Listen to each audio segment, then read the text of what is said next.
యెహోవాను సేవించుట మీ దృష్టికి కీడని తోసిన ఎడల మీరు ఎవరిని సేవించెదరో అది అందరినీ మీ పితరులను సేవించిన మీ దేవతలను సేవించెదరో అమోరీలను దేశమును మీరు నివసించున్నారే వారి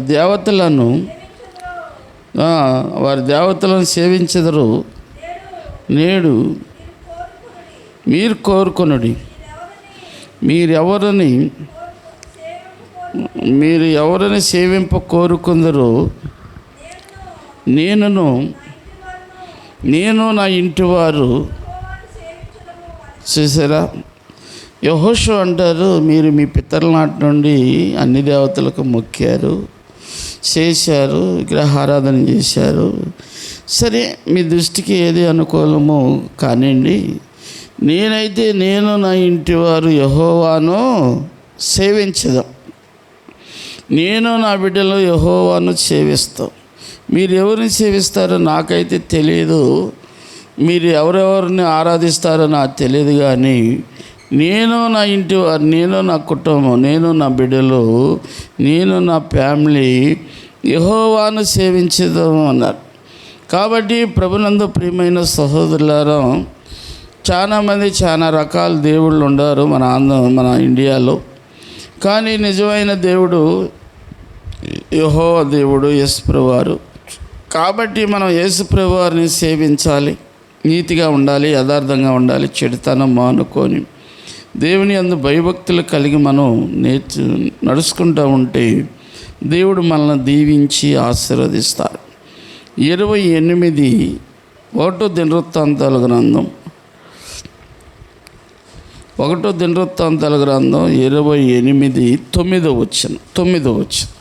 సొలొమోను, నా కుమారుడా, నీ తండ్రి యొక్క దేవుడైన యెహోవా అందరి హృదయములను పరిశోధించువాడును, ఆలోచనలన్నిటినీ సంకల్పములన్నిటినీ ఎరిగినవాడునై ఉన్నాడు. నీవు ఆయనను తెలుసుకొని హృదయపూర్వకముగాను మనఃపూర్వకముగాను ఆయన సేవించు. మనస్ఫూర్తిగా హృదయపూర్వకముగా ఆయన్నే సేవించాలి. ఎవరిని సేవించాలి? దేవుడైన యెహోవాను. సొలొమోను, నా కుమారుడు అంటాడు. చూసారా, సొలొమోనుకి తండ్రి చెబుతాడు, సొలొమోను, నా కుమారుడా, నీ పూర్ణ హృదయంతో, నీ పూర్ణ శక్తితో, నీ పూర్ణ వివేకంతో దేవుణ్ణి సేవించు. ఇంక ఎవరినే సేవించు, మాకు ఎవరిని మనసులో పెట్టుకో. మాకు నీ దేవుడైన యెహోవాను సేవిస్తే నువ్వు చెయ్యి కార్యాలన్నీ సఫలమవుతాయి. నువ్వు చెయ్యి కార్యములలో దేవుడు నీకు తోడుగా ఉంటాడు. ఏ పని పూనుకున్నా నీకు ఆయన తోడుగా ఉంటాడు, ఆయన హస్తం నీకు తోడుగా ఉంటుంది అంటారు. కాబట్టి ప్రభునందు ప్రియమైన సహోదరులారా, అందుకనే మీరు అందరూ కూడా పూర్ణ హృదయంతో, పూర్ణ ఆత్మతో, పూర్ణ వివేకంతో ఆయన్ని ఎదగాలి. ఆయన మిమ్మల్ని రక్షిస్తారు, పరలోక రాజ్యం ఇస్తారు. లోకసువార్త 19:9 ఒక మాట అంటాడు. 19వ అధ్యాయం 9వ వచనంలో ఒక మాట అంటాడు. 19:9 అందుకు యేసు, ఇతడును అబ్రహాము కుమారుడు, ఎందుకనగా నేడు మీ ఇంటికి రక్షణ వచ్చింది. ఏమొచ్చింది? మీ ఇంటికి రక్షణ వచ్చింది, మీ కుటుంబానికి రక్షణ వస్తుంది. కాబట్టి జక్కయ్య త్వరగా దిగి నేను నీ ఇంట ఉండవలసిందన్నప్పుడు ఆయన త్వరగా దిగి ఆయన యేసుప్రభువారిని చేర్చుకున్నారు. అప్పుడు యేసుప్రభువారు అంటాడు, జక్కయ్య నువ్వు త్వరగా దిగు, నీ ఇంటికి రక్షణ వస్తుంది అంటాడు. కాబట్టి మనం యేసుప్రభువుని చేర్చుకోవాలి. మన హృదయంలో చేర్చుకోవాలి, మన దేహంలో చేర్చుకోవాలి. ఆయన గురించి పాడాలి, ఆయన గురించి మాట్లాడాలి, ఆయన గురించి ఇతరులకు చెప్పాలి. ఆయన గొప్ప కార్యాలు, అద్భుత కార్యాలు, ఆశ్చర్య కార్యాలు చేస్తాడని మీరు ప్రసరించాలి ఆయన గురించి. మత్తయి సువార్త 10:11 మరియు మీరు ఏ పట్టణంలోనైనా గ్రామంలోనైనా ప్రవేశించినప్పుడు అందులో ఎవడు యోగ్యుడు ఇషారం చేసి అక్కడి నుండి వెళ్ళే వరకు అతనింటిని బస చేయుడి. ఆ ఇంట్లో ప్రవేశించు ఆ ఇంటి వారికి శుభమని చెప్పుడి. ఆ ఇల్లు యోగ్యమైనదైతే మీ సమాధానం ఆ ఇంటి మీదకి వచ్చును, అయోగ్యమైనదైతే మీ సమాధానం చూసారా. యోగ్యమైనదైతేనంట దైవజనుల యొక్క ప్రేమ, సమాధానం, ప్రార్థన ఆ ఇంటికి, ఆ కుటుంబానికి, ఆ బిడ్డలకి ఉంటుందంట. దైవజనుడిని ప్రేమించి, ఆదరించి, ఆప్యాయతగా పలకరించి దైవసేవకుడికి మనం లోబడి ఉన్నప్పుడు ఆ సమాధానం ఆ ఇంటి మీదకి వస్తుందంట. ఆయన పెద్ద దైవసేవకుడు ఏంటి, తినటానికి వస్తారు, డబ్బులకు వస్తారు, సందాలకు వస్తారు, వీళ్ళకి ఇదే పనికి లేతే అనుకున్నారనుకో, ఇక వాళ్ళ సమాధానం వాళ్ళ అమ్మటి వెళ్ళిపోద్దంట. అలాంటి జనం తగులుతూ ఉంటారు. దేవుని ప్రేమ ఎరక్క, దేవుని శక్తిని తెలియక లోకరీతిగా మాట్లాడతారు, కానీ ఆత్మీయంగా వాళ్ళకి అర్థం కాదు. కాబట్టి మీరు ఆత్మీయంగా ఉంటే ఆ దైవ సేవకుని యొక్క సమాధానం, ప్రార్థన, వాళ్ళు చేసే విన్నపాలు మీకు దీవెనగా ఉంటాయి. కాబట్టి ప్రకటన గ్రంథం 3:20 ప్రకటన గ్రంథం 3:20 ఒక మాట అంటాడు. 20 ఇదిగో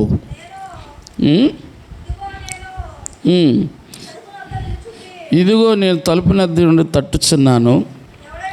ఎవడైనాను నా స్వరం విని తలుపు తీసిన యెడల నేను అతని వద్దకు వచ్చి అతనితో నేను, నాతో కూడా అతను, మేమిద్దరం కలిసి భోజనం చేస్తాం అంటాడు.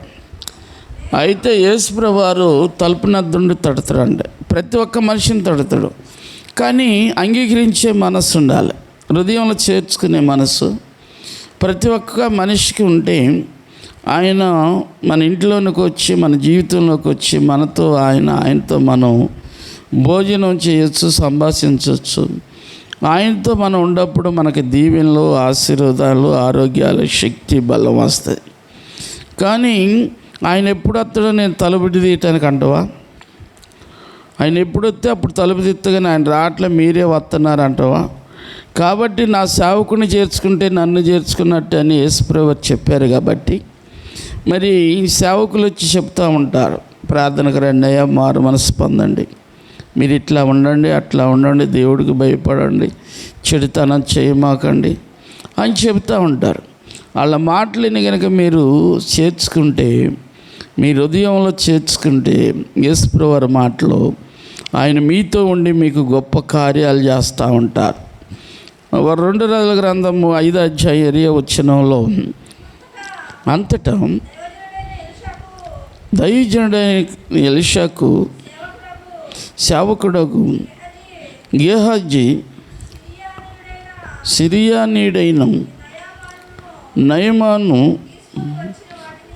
తీసుకుని వచ్చిన వాటిని అంగీకరించటానికి నా యజమానునికి మనసు లేకపోయిన సార్. ఎలీషా గారు అన్నారు, ఆ సిరియన్ వాడు తీసుకుని వచ్చిన కానుకలు మనకెందుకులే గేహాజీ, సమయం ఉందిలే, ఇప్పుడు వద్దులే, ఎండొద్దు, బంగారం వద్దు, డబ్బు వద్దులే అంటే గేహాజీ అన్నాడు, సిరియానీయులు తీసుకొచ్చిన డబ్బు, ఎండి, బంగారం మీద మా యజమానుడికి మనసు లేదు. కాబట్టి ఇప్పుడు మరి పరదేశులు వచ్చారు, మార్గస్తులు, వండి పెడటానికి ఏమి లేదు, భుజించటానికి. ఎండి బంగారం ఇవ్వమన్నాడు. ఎండి బంగారం తీసుకొని ఇంట్లో దాచుకున్నప్పుడు ఎలీషా గారు అంటాడు, నువ్వు ఎక్కడికి వెళ్ళావు అంటాడు. యెహోవా జీవంతోడు నీ జీవంతోడు నేను ఇక్కడే ఉన్నాను అంటాడు. నీవు అతన్ని ఎదుర్కొని పోయినప్పుడు నా ఆత్మ నీతో కూడా రాలేదా? ఎండి బంగారం సంపాదించుకున్నట్టుకి ఇది సమయమా? కాబట్టి ఈ నయమాన్ని కలిగిన కుష్టు నీకు నీ సంతానానికి అంటూ ఉండును గాక అన్నాడు. కాబట్టి దీవెని తీసుకోవాల్సిన మనిషి శాపం తీసుకున్నాడు.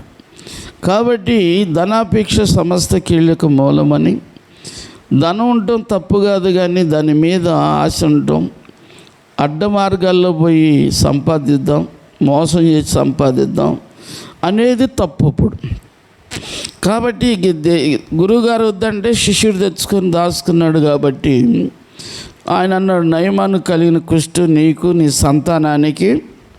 అప్పుడు ఈ సంతానం ఆగమైపోయింది. దైవజనుడి మాట వినక వద్దు గేహాజీ అంటే, ఇంత సమయం ఎన్నో సంవత్సరాల నుండి మనం డబ్బు లేకున్నాం, రాక 20 సంవత్సరాలకి ఈ యొక్క అవకాశం వస్తే ఇది వద్దు అంటాడు. తెంగరోడు తిక్కలోడు అనుకున్నాడు గేహాజీని. చివరికి కుష్ఠరోగాన్ని తెచ్చుకున్నాడు. అట్లే మనం దేవుని చిత్తానుసారంగా సంపాదించాలి తప్ప అడ్డ మార్గంలోకి వెళ్తే ఇది ఈ ప్రకారం జరిగింది మనకు. చూసారా? అందుకనే మత్తయి సువార్త 7:24 వచనంలో 24 వచనంలో ఒక మాట అంటాడు. 24 వచనంలో ఒక మాట అంటాడు.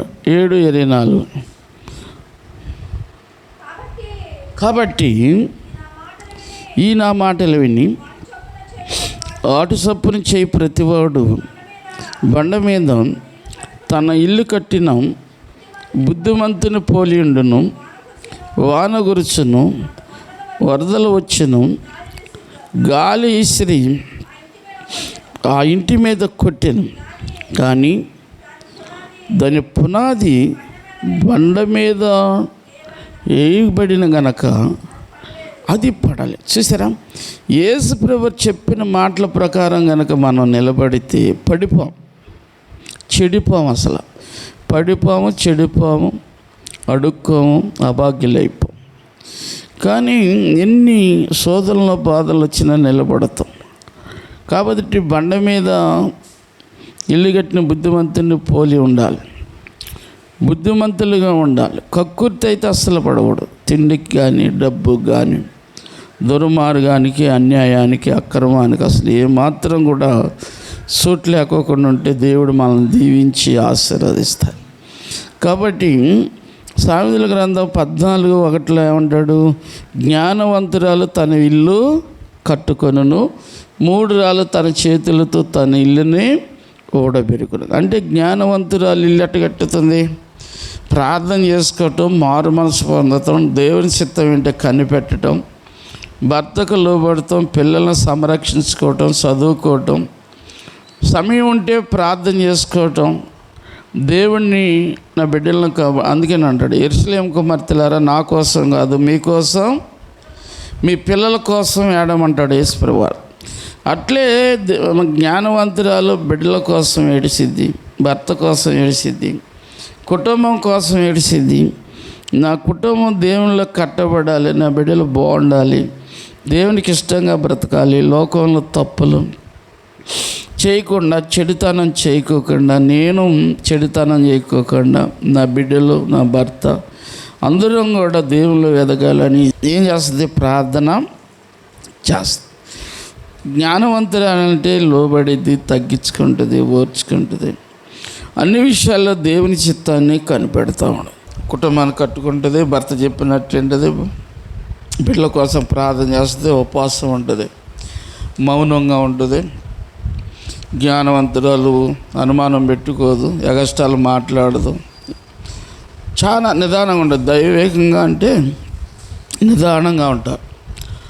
కాబట్టి ఈ దైవేకం మన బిడ్డలకి చూసినప్పుడు వాళ్ళు కూడా ఎంతో సంతోషపడి, ఆనందపడి, దేవునిలో ఎదిగి ఫలిస్తారు, దేవునికి ఇష్టలుగా ఉంటారు. దేవుడు వారిని ఆశీర్వదిస్తారు. దేవుడు కొద్ది మాటలో దీవించునుగాక. ఆమేన్.